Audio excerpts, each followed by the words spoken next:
Hello, friends. This is Victoria Mattia, and you are listening to the Mom Care Coach. Thank you so much for being here today. So, if this is your first time joining us, thank you so much for checking us out. I hope that it is a blessing to you. You're able to learn something, you're able to laugh, and just enjoy yourself and relax. And if you are a long-time listener, thank you so much for coming back. And I hope that this episode blesses you and encourages you as well. Okay, everyone. So today we have a very special episode. Today we are going to talk about how sometimes we as autism moms can self-sabotage ourselves when it comes to our own personal self-care. So often this will happen, kind of sneaks up on us, and it can be tied to a lot of different things. Of course, it's completely subconscious generally, but it can be tied to past trauma. It can be tied to what we have seen with our eyes as we grew up and watched our own mothers take care of themselves, how we have seen other women in our community take care of themselves, if they understood how to take deep care of themselves, or if they had the time or the wisdom or the understanding or the support that allowed them to do that in a really healthy way or not. And so we're going to kind of unpack the areas that we may be showing some self-sabotage when it comes to our personal self-care.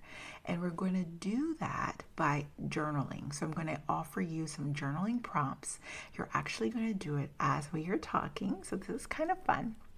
Now, of course, if you are driving, then listen to the entire episode, and then later on, when you have a few minutes, then you can actually write out the journaling prompts and answer the questions and see what comes up for you. Now, of course, I'm going to, because we're doing a little bit of housekeeping when it comes to mental health, I want to just mention a few things. Number one, I am not a medical doctor. I am a certified women's wellness educator and certified health and life coach. I have supported people in a variety of different ways. I am also a certified international counselor, and I have helped children and adults navigate themselves when it comes to life situations and health situations and nutrition, and just really being able to be that outside voice that is able to help them and support them and kind of undergird whatever it is that's going on in their mind in a really safe space.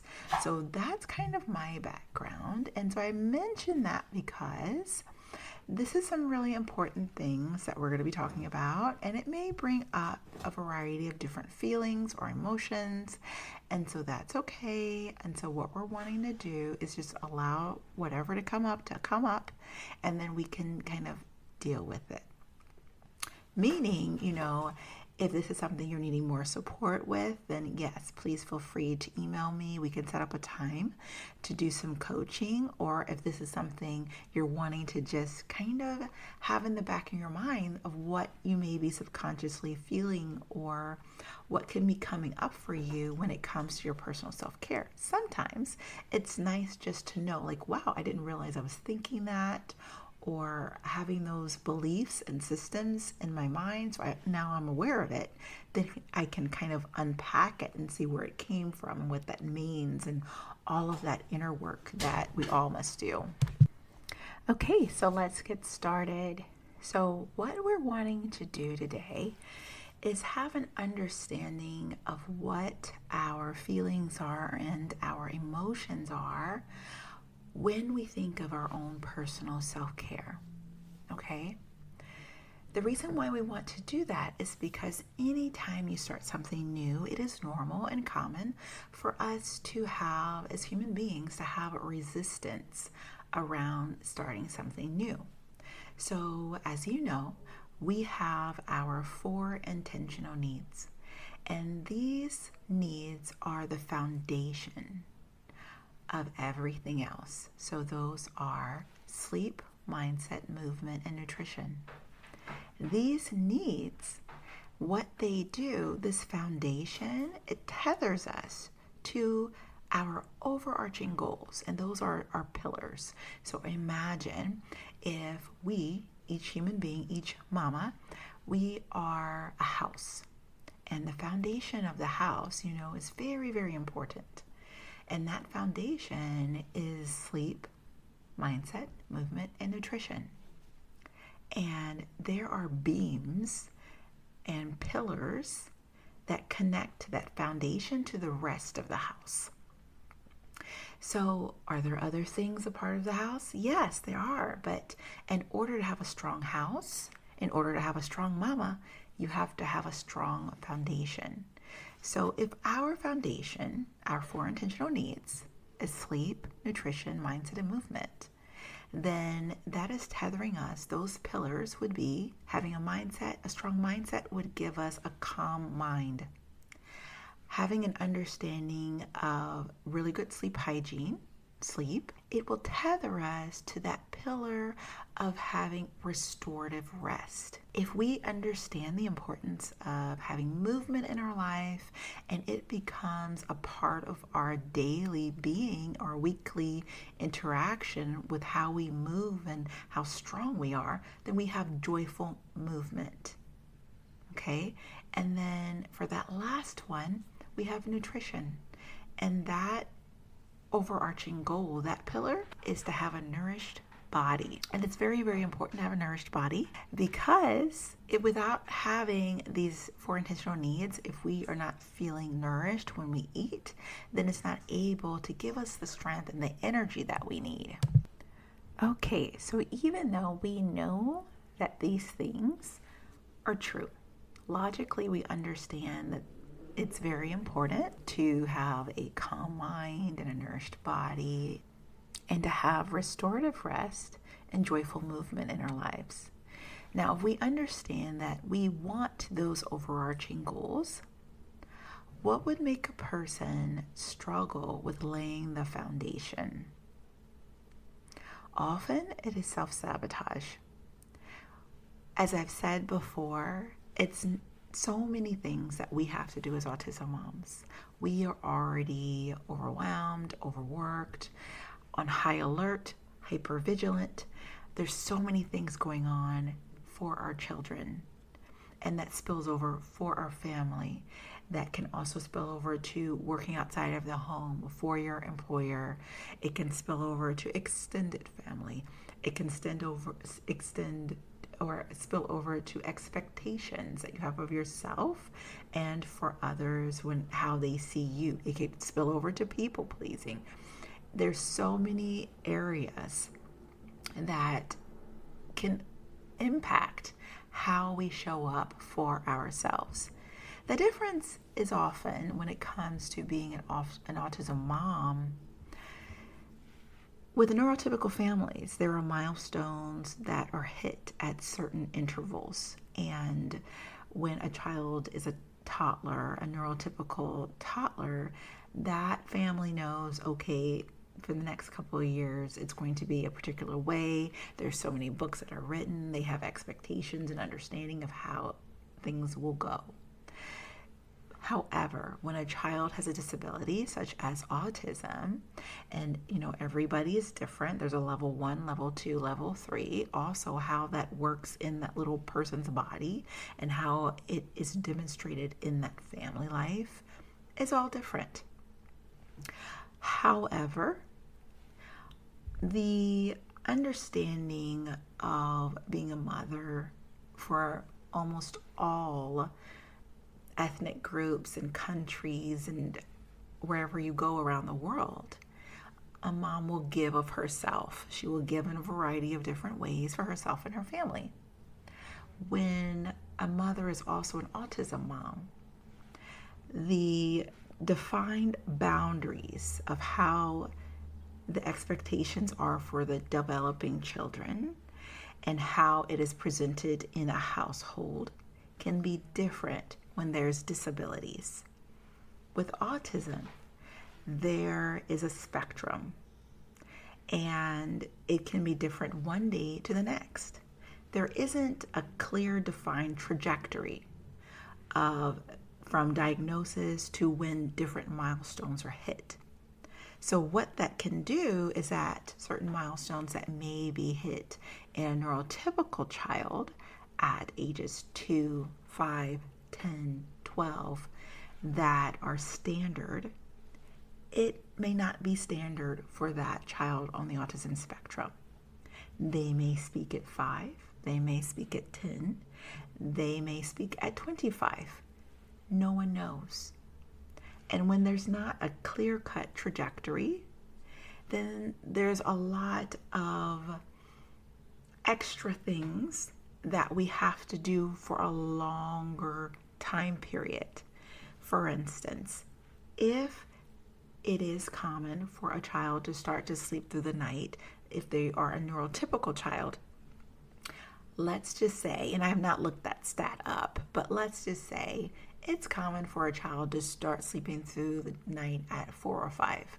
For this particular example, it is not important to know the when, but it's more important to know the understanding of the how. This is how that expectation is formed. Okay, the child around this time, there are, outliers, but typically they start to sleep through the night at a particular time, or a particular age rather. However, for a neurodiverse family, because that may not be there, it may take longer. And so what happens is the parents have to cope. They have to figure it out. They have to work harder and together, and sometimes other people are pulled in, like respite workers. You're working with doctors and therapists and a variety of different people, even sometimes alternative methods. Maybe you're working with brain balance and detoxing. All of these things are wonderful, but because there aren't clear-cut trajectories, it can impact your physical health, your emotional health, your spiritual health, and your mental health if we do not have certain priorities in place when it comes to our personal self-care. Now, I have spent the last 10 minutes going over that because I'm trying to create a picture in your mind of the importance. And the interesting thing is we all know it's important, but sometimes we don't do it. So what does it mean when you know that something is important, but you are not doing it? Often that's how we come to self-sabotage. So now we're going to talk about some journaling prompts. So if you are in a space where you can take some paper and pencil and write it out, or if you want to do it digitally and later on write it out, I am going to recommend that you write it out with pencil and paper or pen and paper because it works in the brain differently than if you are typing on your phone or on your laptop. So if you are available to do that now, then go ahead and grab those things. You can pause me and then just press play when you're able to get started. So step number 1, of course, in order to thwart or avoid or stop self-sabotage, we want to develop consistent habits around self-care. If we are having difficulty developing these habits, meaning we know what we need to do, but we still aren't doing it on a consistent basis, then we must examine our beliefs.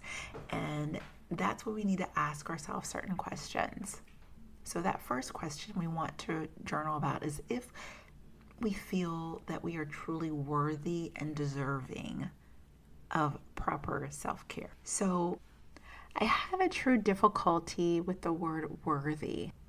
Now, I understand that not everyone struggles with the word worthy or what it really means, or if they, look at that word and say, am I really worthy of this or that? But it was something that I would just kind of go over in my mind when I heard people talking about, I deserve this, or I am so worthy. I think nowadays we kind of flip that word around here and there. Oh, I deserve this. I deserve a coffee. I deserve a snack. Or I am worthy of getting this dress because I've worked so hard for it or whatever. And it's more of a flip it kind of thing in society. But to understand, what does it mean to feel that you are worthy of deep and meaningful self-care for you, and especially in the season that you're living in right now. So pause this and then kind of start to journal that out. What does it mean to you when you hear someone saying, do you feel that you are worthy? Okay, you want to examine those beliefs. Do you feel that you are truly worthy and deserving of appropriate self-care? Okay, so I want to offer you a little bit of insight that maybe you haven't thought about before. So how I was able to understand that I am worthy of certain things and deserving of certain things. In Torah, that's the Old Testament, the first 5 books of the Bible is called Torah, and Tanakh is the entire Old Testament. In Leviticus, and I believe in also Deuteronomy, it talks about this idea of a person being worthy and deserving of their wages if they are working, right?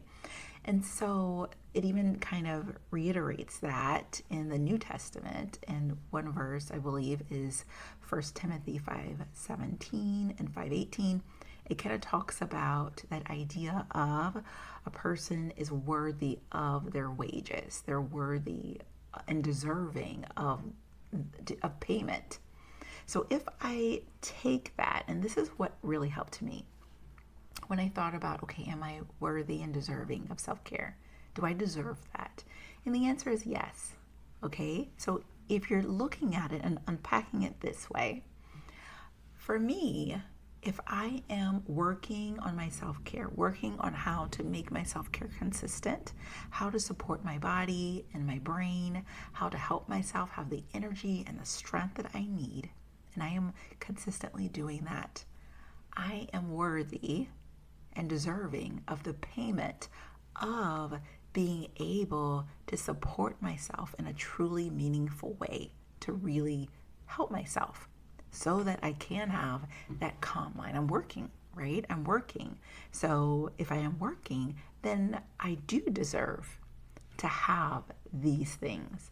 I deserve to have a clear mindset and to have joyful movement in my life and to have that calm mind. I deserve to have this nourished body, right? And to have restorative rest because I've worked. I have worked and I have researched on how to put these things in place, how to put it in my planner so it happens. I have, communicated with my family if I need to for certain areas and what I need to do. I have put different principles in place in people if that's what I'm doing. I have researched and looked on how to make this work, so I'm worthy of that. I am worthy and deserving of deep, meaningful, and supportive self-care. So that can be something that could be freeing to you if that is something that you have struggled with as well. Okay, so for our next journal prompt, we want to ask this question to ourselves too. Do we really truly want to be healthy and strong and happy? And then, most people are going to say yes to that, but then we need to know, what is keeping us stuck? What is the thought processes that's keeping us stuck? Is it because we don't like to move when it comes to exercise, or we haven't found a type of exercise that we enjoy? Is it because we are exhausted and lethargic when it comes to preparing a nighttime regimen that's going to support us, and we just don't have the strength or energy to do it? And why? Is it because our mindset is maybe not the most positive place, and maybe we grew up around people that weren't positive? Maybe we were raised by a mama that wasn't so positive. Maybe your mama was kind of negative. we want to kind of journal and think about these kinds of things. What could be keeping us stuck? What's important to us? Do we truly believe that we deserve to be healthy, strong, and happy? Do we really want that? Do we really want that? There's a verse in the Bible in the New Testament where there's a man who had been unable to walk, and he had been disabled for a really long time. And someone came and asked him, they said, do you want to be well? Because there was an opportunity for him to be well, but he said that every time he tried, it didn't work out. And I'm, putting it in my own words. And so we have to ask ourselves, maybe I've tried several times. I've tried to be consistent and it doesn't work out. Or maybe I've tried to eat really healthy food, but then I get really busy and I buy some fast food and then I feel bad. Or maybe I've tried different kinds of exercises and nothing's ever really been exciting to me. Do we truly want to be healthy, strong, and happy? And if the answer is yes, what is keeping us stuck? What are we willing to do to make a change? So I'll give you an example for me. For years, my oldest son, he has a diagnosis of level 3 autism, and he most of his life has been an eloper. He would elope from stores, from our yard, from our home. We put locks everywhere. We did all the things. Oh my goodness, we've done so much. And still, it was really hard because he would elope all the time. And I really wanted to be able to go outside and feel the sun on my skin, but I was always afraid if I go outside, if I open that door and I don't have certain things in place, then he's going to elope. And so I really wanted to do it. And so what I wound up doing was I had the BCBA and the RBT would come to my house at a certain time, a couple times a week, and we put it as a part of his therapy. He would go outside, and of course he would elope, and he'd be out there for hours, but they were there too, and I was there as well, and we just kept doing it for months and months and months. Did he stop eloping? Nope. But I got healthy, I got strong, and I was able to put certain things in place. I started to look into respite options. I started to look into, okay, maybe I can go when he is doing something else, because it was something I truly wanted. And I really felt that it was supportive to my health. Before that point, it's not that I didn't want to do it. I did, but I felt stuck. And so when we are willing to look at different options and kind of think about, okay, what can I do here? What's keeping me stuck? Then sometimes things will just come up for us and we'll think, oh, okay, that's one thing I haven't tried. Okay. So that was your next journal prompt. So we have one more, and this is our last one. And so I hope that this has been something that you can enjoy, okay? And kind of look back on, and you can do this again and again and again to try to think of what you can do to help support yourself to get you to the expectations of what you really want. So number 3, do we understand what true self-care is? And so true self-care, my definition is taking deep care of ourselves, physically, emotionally, spiritually, and mentally. So truly taking deep care of ourselves on a consistent basis, having it wrote down, having our A and B options of it doesn't work at this time, then we also have another opportunity. So if you look back at the last several episodes, it has brought us to this point where we've talked about the planner, we've talked about what could come up to make it difficult for us to be consistent. We've talked about how we can get support, what resources we can put in place. We've talked about how to get out of burnout. We've talked about all these different things. And so it has brought us to this point of what it means to truly take deep care of ourselves, physically, emotionally, spiritually, and mentally, because no one's going to love you more than you love you. And we teach people how to treat us by how we treat ourselves. And so it is so integral in our growth and maturity and understanding when we are able to really support ourselves with self-care. So I hope that this was beautiful and exciting and, insightful when you are able to journal this out and look at it and see how you can make some changes if you need to, how you can put some different things in place to really support and ground yourself into your own personal priorities and your personal beliefs, and to pluck out anything that is not serving you. Whatever beliefs are not serving you, you pluck them out and then plant new ones, So I look forward to speaking with you next time. Thank you so much for joining me today. And of course, take good and deep care. Bye-bye.